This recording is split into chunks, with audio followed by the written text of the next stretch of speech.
guys fought back. They had it in the third quarter. You guys came back. What enabled you to come back to the third quarter, and then what happened in the fourth quarter? I have to go back and watch. I think we're defending at a high level and just getting out and playing free basketball. And, when we're not stopped every time from shooting free throws, they don't get to set their defense every play. So, that makes a big difference. What do you think about the experience the past few years of scoring these high-level games has allowed you to find space and find time to get your shot off when there's so much attention coming at you? Just need a little space. There's not much of it out there, especially with Kev out. Obviously, teams can be more focused in on it. So just tougher shots, finding my spots, and trying to get to the free throw line, but that didn't work. Do you feel like is it footwork that you've been able to develop over the years, or it just feels like you're able to have a knack to even just get the shots off in a way you weren't able to in the past? I'd say just every shot's different. Just shooting from different pockets, being able to bring it right, bring it left. It's just, scoring's an art. So, there's so many different ways to do it. They want to know, you've seen this movie before with the free throws, but how are you even managing through it? I don't know what to say, man. It's tough. One player shooting more free throws than the whole entire team. You're right, we have seen this movie before. When you're in the midst of it, I saw you one time just look at the ref like. Oh yeah. I'm not saying all of them weren't fouls, or probably over half of them were fouls, but 24 free throws to 16 as a team is it's uncalled for. Especially when, in my opinion, at least a couple of those can be called offensive fouls, and none of them were. Are you getting the clarity that you're looking for when you're having those conversations, at least? Are you getting the type of answers that are helping you adjust? Nope. Is that frustrating? It is. You've seen that play with Torrey in the first half.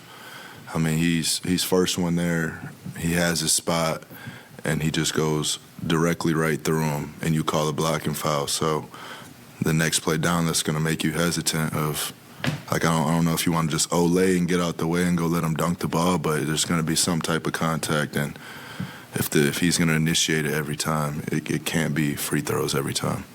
That's the evidence later in the game, right? Yeah.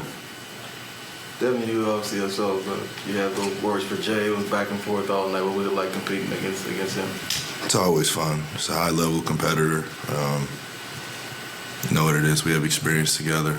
I got a lot of respect for him, and, we just leave it on the court. What do you take away the most from these 3 games in terms of improvement points to end this game? I like how we've been fighting.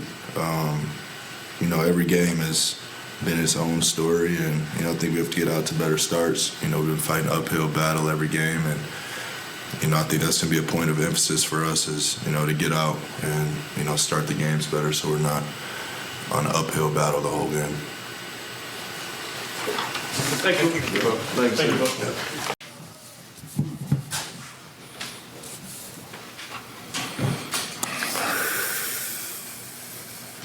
Looking at the game, you see that you guys went 14 or 16 from the line, and Giannis went 14 or 24. Look, man, it's the oldest.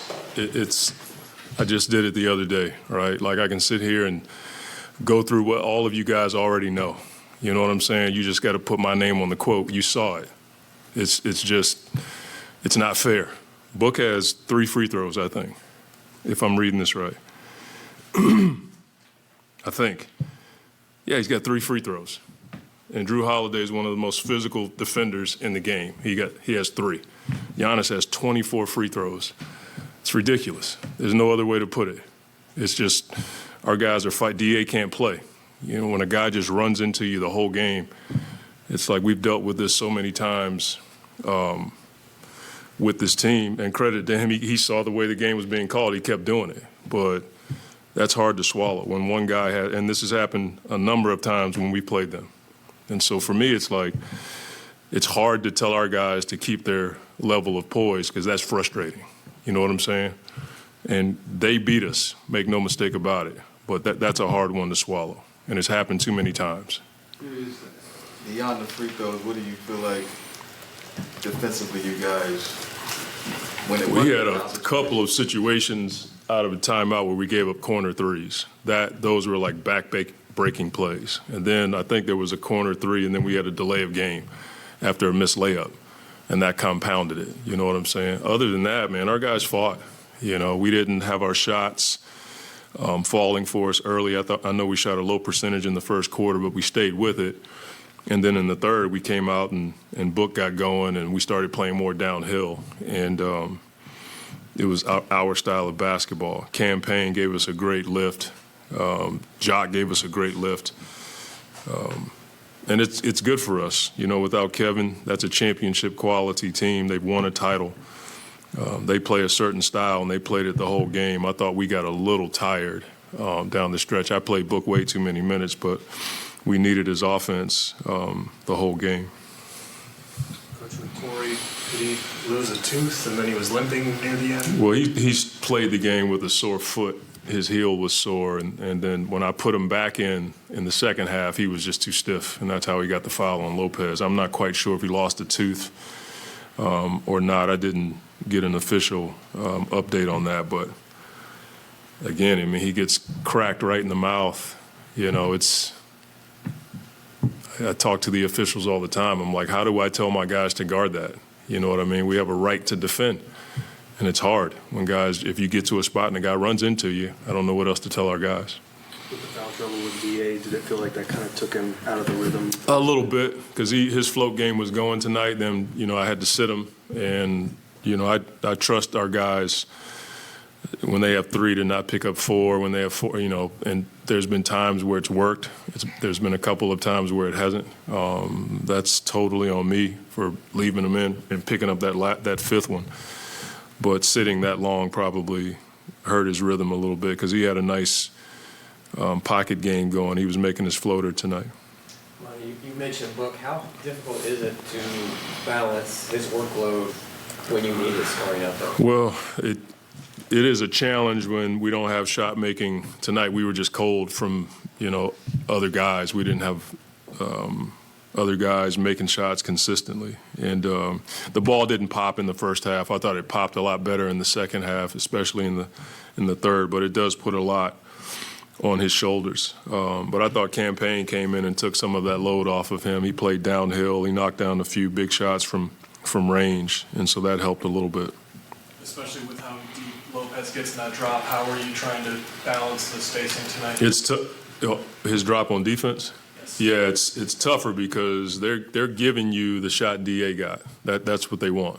They're one of the best at taking away threes, especially corner threes. I think they're number one. We're like 6 or something like that. So again, that's their identity, and Lopez is the best at it. You know, he just sits in the paint and waits for the guy to come to him, and they don't mind giving up that pocket shot.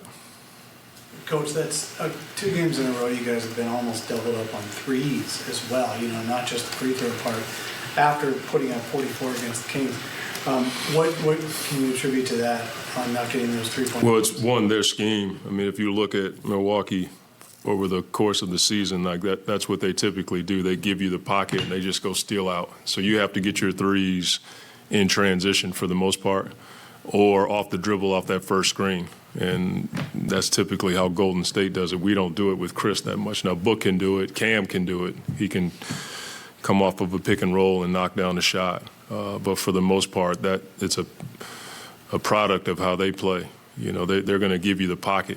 And if you can knock down enough of those and take away theirs, you have a chance. But I thought we did a decent job of taking away some of their threes. We gave up threes out of ATOs just on, you know, broken plays where we didn't see the guy float behind us, and we gave up corner threes. But for the most part, and then Ingles hits a couple. He hits one coming off of a pick and roll. Those are the ones that we have to take to get that number up against their defense. Late in the fourth quarter, Jock and Cam had it really going. You guys had the momentum in a 1-point game. What was the strategy behind taking him out of the game at that time? We always finish with Chris. That's how we've done it since we've been here. And I had to get DA back in there, one, to give us some defense, and two, to see if he could score some. Thanks, Coach. Thank you.